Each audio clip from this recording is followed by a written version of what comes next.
ഞാൻ അറിഞ്ഞ ക്രിസ്തുവിനെക്കുറിച്ച് നിങ്ങളോട് സംസാരിക്കുന്നതിൽ എനിക്ക് അതിയായ സന്തോഷമുണ്ട്. ഞാൻ ക്രിസ്തുവിനെ അറിയുവാൻ കാരണമായി തീർന്നത് എൻ്റെ ചെറുപ്പകാലം മുതൽ എൻ്റെ മാതാപിതാക്കളിൽ നിന്നും എൻ്റെ മാതാപിതാക്കളുടെ മാതാപിതാക്കളിൽ നിന്നും ആണ് ഞാൻ മനസ്സിലാക്കുവാൻ ഇടയായിത്തീർന്നത്. ഞാനൊരു ക്രൈസ്തവ പശ്ചാത്തലത്തിലാണ് ജനിച്ച് വളർത്തപ്പെട്ടത്. അത് കാരണം ഞാൻ ചർച്ചിൽ പോവുകയും അവിടെയുള്ള സൺഡേ സ്കൂൾ പഠിക്കുവാനുള്ള അവസരം എനിക്കുണ്ടായി. ആ സൺഡേ സ്കൂൾ പഠനത്തിലൂടെ യേശുവിനെ കൂടുതലായി മനസ്സിലാക്കുവാനും അറിയുവാനും ഇടയായിത്തീർന്നു. ക്രിസ്തു നമ്മിൽ എങ്ങനെ പ്രവർത്തിക്കുന്നു എന്ന് ഈ സൺഡേ സ്കൂൾ ക്ലാസ്സുകളിലൂടെ മനസ്സിലാക്കാൻ സാധിച്ചു. അതിന് പ്രധാനമായി കാരണമായി തീർന്നത് എൻ്റെ മാതാവ് ഒരു സൺഡേ സ്കൂൾ അധ്യാപികയായിരുന്നു. അവരുടെ പൂർണ്ണമായ സമർപ്പണവും എന്നെ അതിലേക്ക് നയിക്കുവാൻ കാരണമായി തീർന്നു. തുടർന്ന് ഞാൻ മുതിർന്ന് വന്ന അവസരങ്ങളിൽ എനിക്ക് ഈ ക്രിസ്തുവുമായിട്ട് അത്ര വലിയ അടുപ്പം ഉണ്ടായിരുന്നില്ല. അങ്ങനെ ഇരിക്കുമ്പോൾ എന്നോടൊരു വ്യക്തിപരമായി ക്രിസ്തുവിനെക്കുറിച്ച് സംസാരിക്കുവാൻ അവസരമുണ്ടായി. അദ്ദേഹം എന്നോട് ക്രിസ്തു നമ്മിൽ എങ്ങനെ പ്രവർത്തിക്കുന്നു എന്നും ക്രിസ്തു നമുക്ക് ആരെന്നും ക്രിസ്തു എന്തിനാണ് ഈ ഭൂമിയിൽ വന്നതെന്നും ഉള്ള സത്യത്തെക്കുറിച്ച് എന്നോട് പറഞ്ഞ് മനസ്സിലാക്കി. നമ്മെ രക്ഷിക്കുവാനായിട്ടാണ് ക്രിസ്തു ഈ ഭൂമിയിൽ വന്നതെന്ന് അദ്ദേഹം എന്നെ വ്യക്തമാക്കി മനസ്സിലാക്കി തന്നു. അങ്ങനെ ഞാൻ അന്ന് മുതൽ ക്രിസ്തുവുമായിട്ടൊരു വ്യക്തിപരമായ ബന്ധത്തിൽ വരുവാൻ ഇടയായിത്തീർന്നു. അന്നു മുതൽ ഞാൻ ക്രിസ്തുവിനെ അറിയുകയല്ല, അനുഭവിക്കുകയാണ്. ഇനി മുതൽ എനിക്ക് പറയാൻ സാധിക്കുക, ക്രിസ്തുവിനെ അറിഞ്ഞ ഞാൻ ക്രിസ്തുവിൽ എങ്ങനെ ആയിത്തീർന്നു എന്നുള്ളതിനെക്കുറിച്ചാണ്. തുടർന്ന് ഞാൻ ക്രിസ്തുവിൻ്റെ ഒരു സാക്ഷിയായി അല്ലെങ്കിൽ ക്രിസ്തുവിനെ മറ്റുള്ളവർ പരിചയപ്പെടുന്ന ഒരു വ്യക്തിയായിട്ട് തീരുവാനായിട്ട് ഞാൻ എന്നെ തന്നെ സമർപ്പിച്ചു. അങ്ങനെ ഞാൻ പൂർണ്ണസമയമായിട്ട് ഈ ക്രിസ്തുവിൻ്റെ സന്ദേശം മറ്റുള്ളവരോട് പറയുന്നതിന് വേണ്ടി ഞാൻ എന്നെ തന്നെ സമർപ്പിച്ച് ഞാൻ ഒരു സംഘടനയുമായിട്ട് ചേർന്ന് പ്രവർത്തിക്കുവാൻ അവസരം ഉണ്ടായി. ഞാൻ അറിഞ്ഞ ക്രിസ്തു, ഞാൻ അനുഭവിക്കുന്ന ക്രിസ്തു എന്നിൽ രൂപാന്തരം വരുത്തുകയും എന്നിൽ പാപത്തിൻ്റെ വഴികളിലും തന്നെ രക്ഷയിലേക്ക് നയിക്കുകയും ചെയ്ത ക്രിസ്തുവാണെന്ന് മനസ്സിലാക്കാൻ സാധിക്കും. അതാണ് എൻ്റെ അനുഭവം എന്ന് ഞാൻ പറഞ്ഞത്. ഞാൻ അനുഭവിക്കുന്ന ക്രിസ്തുവാണ് എൻ്റെ ക്രിസ്തു എന്ന് പറയുന്നത്. അറിയുക മാത്രമല്ല, ക്രിസ്തുവിനെ അനുഭവിച്ചറിയുക എന്നുള്ളതാണ് ബൈബിൾ നമ്മെ പഠിപ്പിക്കുന്ന പ്രധാനപ്പെട്ട സത്യം. ആ അനുഭവത്തിലൂടെയാണ് ഞാൻ ഇന്ന് ജീവിച്ച് മുന്നോട്ട് പോകുന്നത്. തുടർന്ന് കഴിഞ്ഞ വർഷങ്ങളിലൊക്കെയായി വിവിധ വിദ്യാർത്ഥികളോടും സമൂഹത്തിലെ വിവിധ മേഖലയിൽ പ്രവർത്തിക്കുന്ന ആൾക്കാരോടും ഞാൻ അനുഭവിച്ചറിയുന്ന ഈ ക്രിസ്തുവിനെ പങ്കുവയ്ക്കുവാൻ എനിക്ക് അവസരം ഉണ്ടായി. ക്രിസ്തു വന്നത് മാനവരാശിയെ രക്ഷിക്കുവാനാണെന്ന് എനിക്ക് മനസ്സിലാക്കുവാൻ സാധിച്ചു. അതെൻ്റെ അനുഭവമാണ്. ഈ ക്രിസ്തു രക്ഷ നൽകുന്ന ക്രിസ്തു മാത്രമല്ല, നമ്മെ അവൻ്റെ മക്കളാക്കി തീർത്ത് അവൻ്റെ രാജ്യത്തിൽ അവകാശിയാക്കി മാറ്റുക എന്നുള്ളതാണ് ക്രിസ്തു ഈ ഭൂമിയിൽ വന്നതിൻ്റെ പ്രധാനപ്പെട്ട ഉദ്ദേശം. ബൈബിളിൽ യോഹന്നാൻ്റെ സുവിശേഷത്തിൽ ഇപ്രകാരം പറയുന്നു: അവനെ കൈക്കൊണ്ട് അവൻ്റെ നാമത്തിൽ വിശ്വസിക്കുന്ന ഏവർക്കും ദൈവമക്കളാകുവാൻ അവൻ അധികാരം കൊടുത്തു. അങ്ങനെ ദൈവമക്കളായി തീർന്ന വ്യക്തികൾക്ക് ക്രിസ്തുവിനെ അനുഭവിച്ച് അറിയുവാനായിട്ട് സാധിക്കും. ഞാൻ അറിഞ്ഞ ക്രിസ്തു ഇന്ന് നാം ഈ സമൂഹത്തിൽ കാണുന്ന രീതിയിലുള്ളൊരു ക്രിസ്തു അല്ല. ക്രിസ്തു നമ്മെ രക്ഷിക്കുവാനായിട്ട് ഈ ഭൂമിയിൽ വന്നു എങ്കിൽ ആ ക്രിസ്തുവിൻ്റെ അനുഭവം ക്രിസ്തു ഒരു ദാസനായ ക്രിസ്തുവാണ്. അപ്പോസ്തലനായ പൗലോസ് ഇങ്ങനെ പറയുന്നു: തൻ്റെ ദൈവത്തോടുള്ള സമത്വം മുറുകെ പിടിച്ചുകൊണ്ടെന്ന് വിചാരിക്കാതെ അവൻ ദാസനായി മനുഷ്യനായി ഈ ഭൂമിയിൽ വിളങ്ങി എന്ന് പറയുന്നു. ക്രിസ്തു ഒരിക്കലും ഒരു ശുശ്രൂഷ ഏൽക്കുവാൻ വന്ന ഒരു ഗുരു അല്ലായിരുന്നു. എന്നാൽ ക്രിസ്തു അനേകരെ ശുശ്രൂഷിക്കുവാനും അനേകർക്ക് വേണ്ടി തന്നെ ജീവനെ മറുവിലയായി കൊടുക്കുവാനായിട്ടും വന്ന രക്ഷകനായ ക്രിസ്തു ആണ്. ഈ ക്രിസ്തു വ്യക്തിപരമായ എൻ്റെ ജീവിതത്തിൽ എൻ്റെ ഓരോ ദിവസവും എന്നെ നടത്തുകയും എനിക്കത് അനുഭവിച്ച് അറിയുകയും ചെയ്യുന്ന ഒരനുഭവമാണ്. ആ ക്രിസ്തുവിൻ്റെ സ്നേഹം അനുഭവിച്ചറിയുന്നതിലൂടെ ഞാൻ മറ്റുള്ളവരെയും ആ ക്രിസ്തുവിൻ്റെ സ്നേഹം അനുഭവിക്കുവാനായിട്ട് അവരെ ആഹ്വാനം ചെയ്യുകയും അവരോട് ഈ കാര്യങ്ങൾ സംസാരിക്കുകയും ചെയ്തു വരുന്നുണ്ട്. ഞാനിപ്പോൾ കുടുംബമായി ഈ പ്രത്യേക ശുശ്രൂഷയിൽ ആയിരിക്കുകയാണ്. ദൈവം മനുഷ്യനായി ഈ ഭൂമിയിലേക്ക് അവതരിച്ച യേശു ക്രിസ്തു ഈ ഭൂമിയിൽ വന്നത് ഒരു ദാസനായിട്ടാണ്. ഇന്ന് നാം കാണുന്ന ക്രൈസ്തവ മേഖലയിൽ കാണുന്ന ഈ അനുഭവങ്ങൾ നമ്മൾ നോക്കുമ്പോൾ ക്രിസ്തു ഒരു ദാസനാണ്. ആ ദാസനായ ക്രിസ്തുവിനെ പിൻപറ്റുന്ന നാം ഓരോരുത്തരും ഒരു ദാസവേല ചെയ്യുന്ന അനുഭവത്തിലായിരിക്കണം എന്ന് മനസ്സിലാക്കാൻ സാധിക്കും.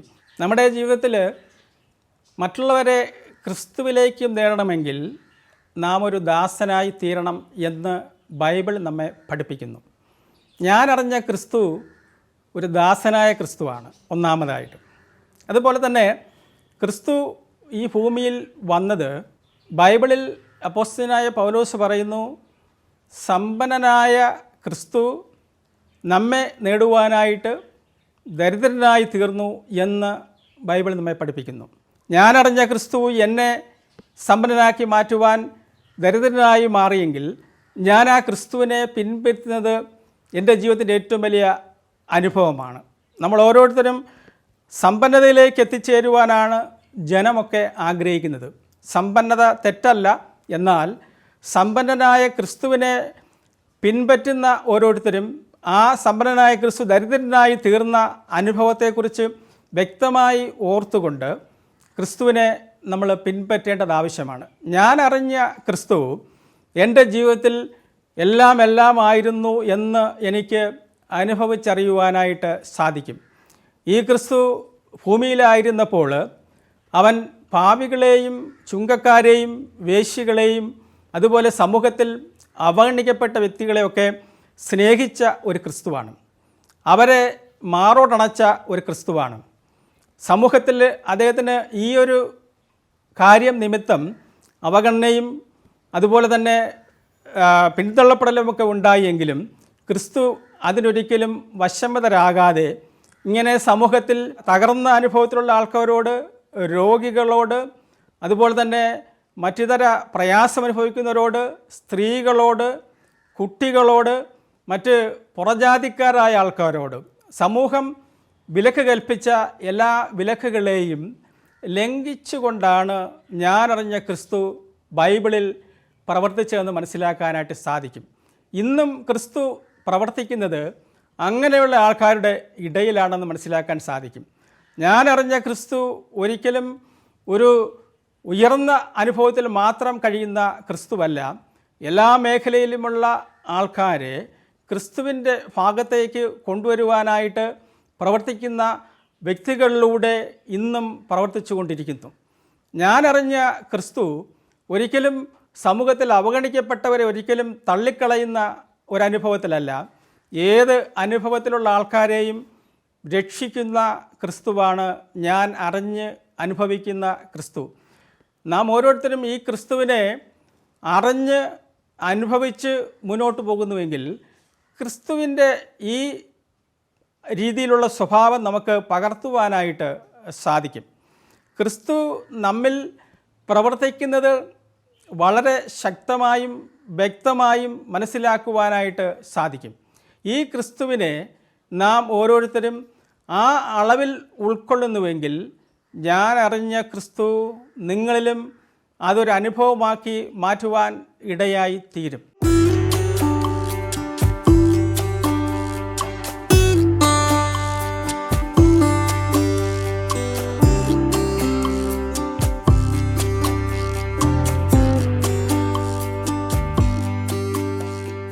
ഞാൻ അറിഞ്ഞ ക്രിസ്തു ഇപ്രകാരം ആഹ്വാനം ചെയ്തു, ഞാൻ നീതിമാന്മാരെയല്ല പാപികളെ അത്രേ വിളിപ്പാൻ വന്നതെന്ന്. ആ ഒരു അനുഭവമാണ് എന്നെ ഏറ്റവും അധികം സ്പർശിച്ചതായ ഒരു കാര്യം.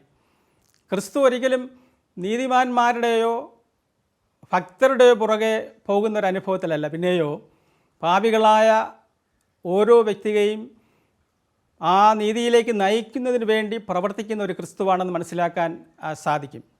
എൻ്റെ ജീവിതത്തിൽ ഞാൻ അനുഭവിച്ചറിഞ്ഞതായ ക്രിസ്തു അനേക അവസരങ്ങളിൽ എൻ്റെ വ്യക്തിപരമായ ജീവിതത്തിൽ എന്നോട് ഇടപെട്ടതായിട്ട് എനിക്ക് മനസ്സിലാക്കാനായിട്ട് സാധിക്കും. എൻ്റെ ജീവിതത്തിലെ വിവിധങ്ങളായ പ്രതികൂല പ്രയാസഘട്ടങ്ങളിൽ ഞാൻ അനുഭവിച്ചറിഞ്ഞതായ ക്രിസ്തു, ഞാൻ അനുഭവിച്ചറിയുന്നതായ ആ അനുഭവങ്ങളിൽ എൻ്റെ ജീവിതം തന്നെ ഒരിക്കൽ ഞാൻ അവസാനിപ്പിക്കണമെന്ന് ആഗ്രഹിച്ച് ഞാൻ അതിനൊക്കെയൊരു ശ്രമം നടത്തുകയുണ്ടായി. എന്നാൽ എന്നെ അതിൽ നിന്ന് കരകയറ്റിയത് ക്രിസ്തുവാണെന്ന് എനിക്ക് മനസ്സിലാക്കാൻ സാധിച്ചു. ഈ ക്രിസ്തുവിനെ ഞാൻ വ്യക്തിപരമായി പിൻപറ്റിയതിൻ്റെ അടിസ്ഥാനത്തിൽ എനിക്ക് യഥാർത്ഥമായ സന്തോഷവും സമാധാനവും ജീവിതത്തിൽ ഉണ്ടാകുവാനിടയായിത്തീർന്നു. ലക്ഷ്യബോധമില്ലാത്ത എന്നെ ഒരു ലക്ഷ്യബോധത്തിലേക്ക് നയിക്കുന്ന അനുഭവത്തിലായിരുന്നു ക്രിസ്തു. ഞാൻ എൻ്റെ ജീവിതത്തിൽ ഒരു ലക്ഷ്യവുമില്ലാതെ അലഞ്ഞ് തിരിഞ്ഞ് നടന്ന അനേക അവസരങ്ങൾ ഉണ്ടായിട്ടുണ്ട്.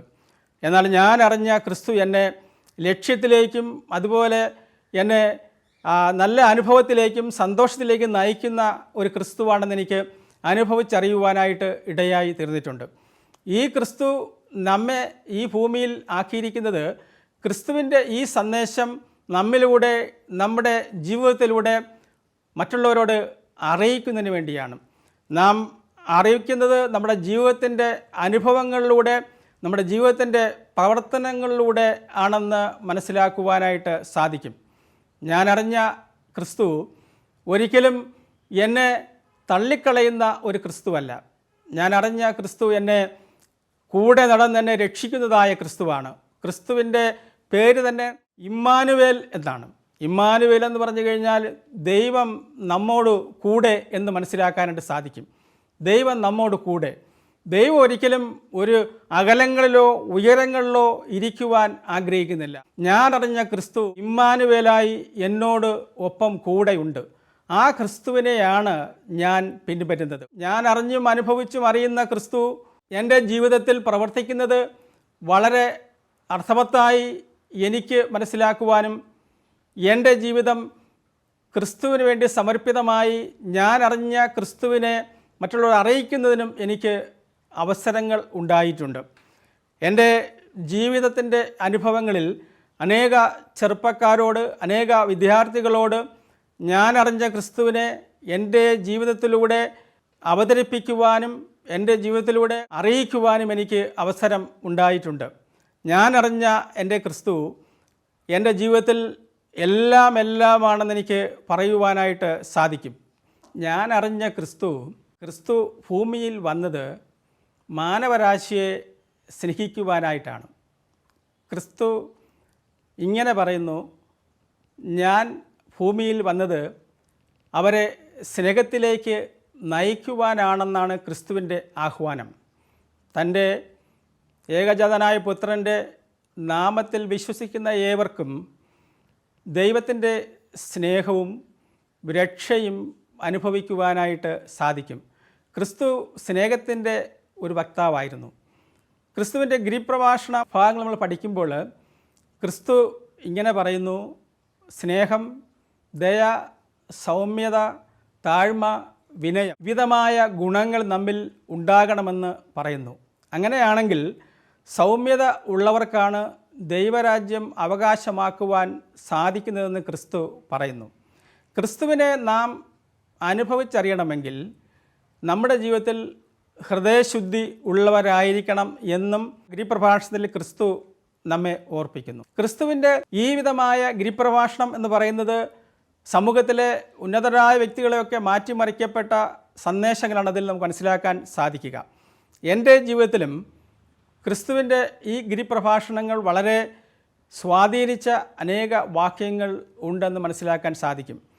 ക്രിസ്തു പറഞ്ഞു, നീതി നിമിത്തം നിങ്ങൾ ഉപദ്രവിക്കപ്പെടുന്നുവെങ്കിൽ നിങ്ങൾ ഭാഗ്യവാന്മാർ എന്നാണ് ക്രിസ്തു പറഞ്ഞത്. സാധാരണ സമൂഹം ഭാഗ്യമെന്ന് പറയുന്നത് ഒരു പോസിറ്റീവായ ഒരു കാര്യമാണ്. എന്നാൽ ക്രിസ്തു നമ്മെ പഠിപ്പിക്കുമ്പോൾ നമുക്ക് തോന്നും അത് നെഗറ്റീവായ വേർഡാണെന്ന്. ക്രിസ്തു ഇങ്ങനെ പറഞ്ഞത്, ക്രിസ്തു പറയുന്നു, നീതി നിമിത്തം നിങ്ങൾ ഉപദ്രവിക്കപ്പെടുന്നുവെങ്കിൽ നിങ്ങൾ ഭാഗ്യവാന്മാർ. നിങ്ങൾ നന്മ ചെയ്തിട്ട് നിങ്ങൾക്ക് ഉപദ്രവം സഹിക്കുന്നെങ്കിൽ നിങ്ങൾ ഭാഗ്യവാന്മാർ എന്ന് ക്രിസ്തു പറയുന്നു. ക്രിസ്തു ബൈബിളിൽ ഇങ്ങനെ പറയുന്നു, നിങ്ങൾ നന്മ കൊണ്ട് തിന്മയെ ജയിക്കണമെന്ന് ക്രിസ്തു പറയുന്നു. ഞാൻ അറിഞ്ഞ ക്രിസ്തു ഒരിക്കലും തിന്മയ്ക്ക് പകരം തിന്മ ചെയ്യാതെയും ദ്രോഹത്തിന് പകരം ദ്രോഹം ചെയ്യാതെയും ദ്രോഹിക്കുന്ന ആൾക്കാരെ സ്നേഹിക്കുവാനും അവരെ ക്രിസ്തുവിൻ്റെ പാതയിലേക്ക് നയിക്കുവാനും ഞാൻ അറിഞ്ഞ ക്രിസ്തു എന്നെ ഓരോ ദിവസവും പഠിപ്പിച്ചുകൊണ്ടേ ഇരിക്കുന്നു. ഈ ക്രിസ്തുവിൻ്റെ സ്നേഹം നമ്മുടെ ജീവിതത്തിൽ നാം അനുഭവിച്ചറിയുന്നു എങ്കിൽ നിശ്ചയമായിട്ട് നമുക്ക് ഈ സ്നേഹത്തിൽ നമുക്ക് ജീവിക്കുവാനായിട്ട് സാധിക്കും. ഈ സ്നേഹം നമ്മിലുണ്ടെങ്കിൽ നമുക്ക് ഈ സ്നേഹം സമൂഹത്തിലേക്ക് പകരുവാനായിട്ടും സാധിക്കും. ക്രിസ്തു ഇങ്ങനെ ഉപദേശിച്ചു, 2 വസ്ത്രമുള്ളവൻ ഒരെണ്ണം ഇല്ലാത്തവന് കൊടുക്കട്ടെ എന്ന്. അതുപോലെ തന്നെ എല്ലാ മേഖലയിലും 2 ഉള്ളവൻ 1 ഇല്ലാത്തവന് കൊടുക്കട്ടെ എന്ന് ക്രിസ്തു പറയുമ്പോൾ നമ്മുടെ ജീവിതം ഒരു പങ്കുവയ്ക്കലിൻ്റെ അനുഭവത്തിലാകണമെന്ന് ക്രിസ്തു നമ്മളെ ഓർപ്പിക്കുന്നു. നമ്മുടെ ജീവിതത്തെ നാം സമൂഹത്തിന് വേണ്ടി പങ്കുവയ്ക്കുന്ന അനുഭവത്തിൽ, സമൂഹത്തിന് വേണ്ടി നാം ത്യാഗം ചെയ്യുന്ന അനുഭവത്തിൽ, ക്രിസ്തു ഈ ഭൂമിയിൽ വന്നത് എന്തിനാണോ എന്ന് മനസ്സിലാക്കിയിട്ട് ആ ത്യാഗപൂർണമായ ഒരു സ്നേഹത്തിലൂടെ ഈ സമൂഹത്തെ നേടണമെന്ന് ക്രിസ്തു ആഗ്രഹിക്കുന്നു.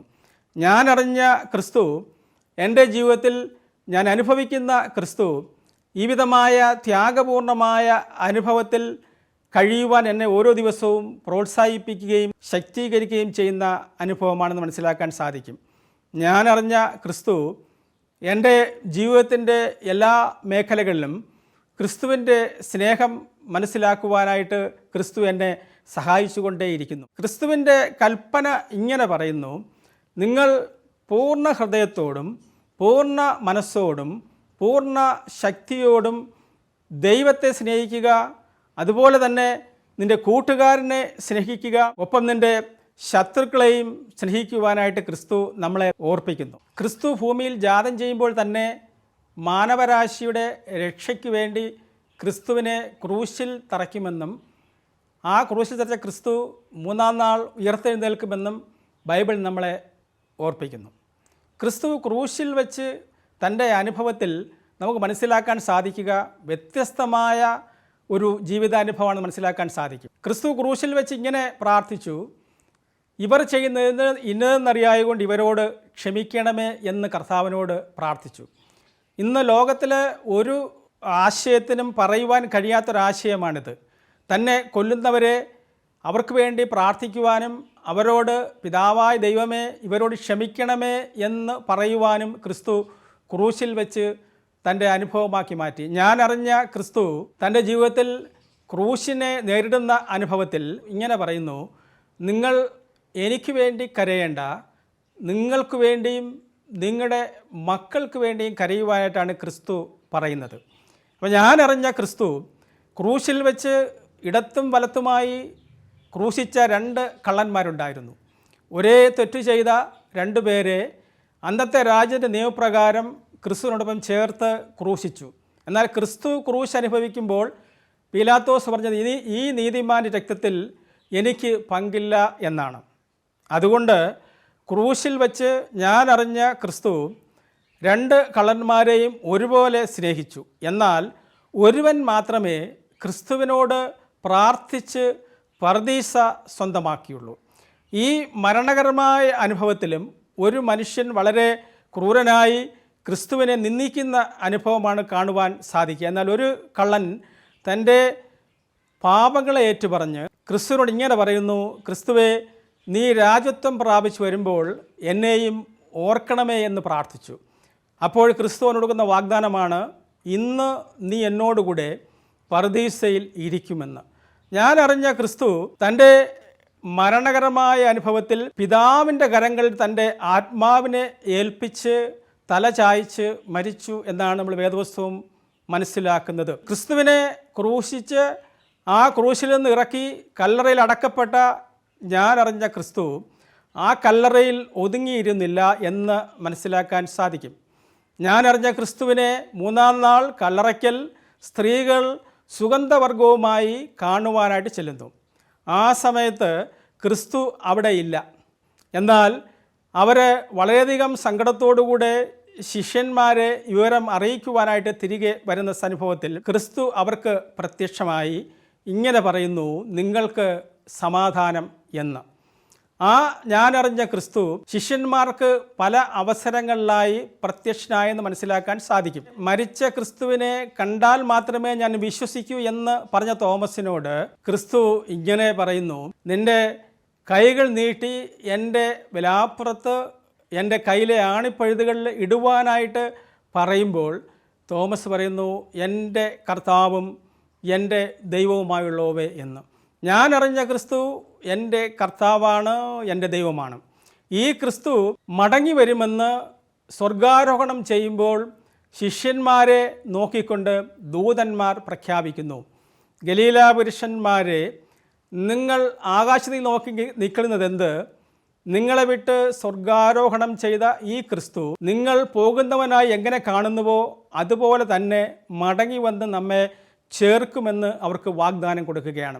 എന്നിട്ട് ക്രിസ്തു മത്തായിയുടെ സുവിശേഷം അവസാന ഭാഗങ്ങൾ ഇങ്ങനെ പറയുന്നു, നിങ്ങൾ ഭൂലോകത്തൊക്കെയും പോയി ഈ സ്നേഹത്തിൻ്റെ വചനം അറിയിക്കുക, ഞാനോ ലോക അവസാനത്തോളം എല്ലാ നാളും നിങ്ങളോട് കൂടെയുണ്ട് എന്ന് പറഞ്ഞു. മരിച്ച് അടക്കപ്പെട്ട സ്വർഗാരോഹണം ചെയ്ത ക്രിസ്തു സ്വർഗത്തിലിരിക്കുന്ന അനുഭവത്തിലല്ല, നമ്മോട് കൂടെ ഇന്നും വസിക്കുന്ന അനുഭവത്തിലാണ്. ഈ ക്രിസ്തുവിനെ അറിഞ്ഞ് അനുഭവിക്കുന്നവർക്ക് ഓരോ ദിവസവും ക്രിസ്തുവിൻ്റെ സ്നേഹവും കരുതലും മനസ്സിലാക്കുവാനായിട്ട് സാധിക്കും.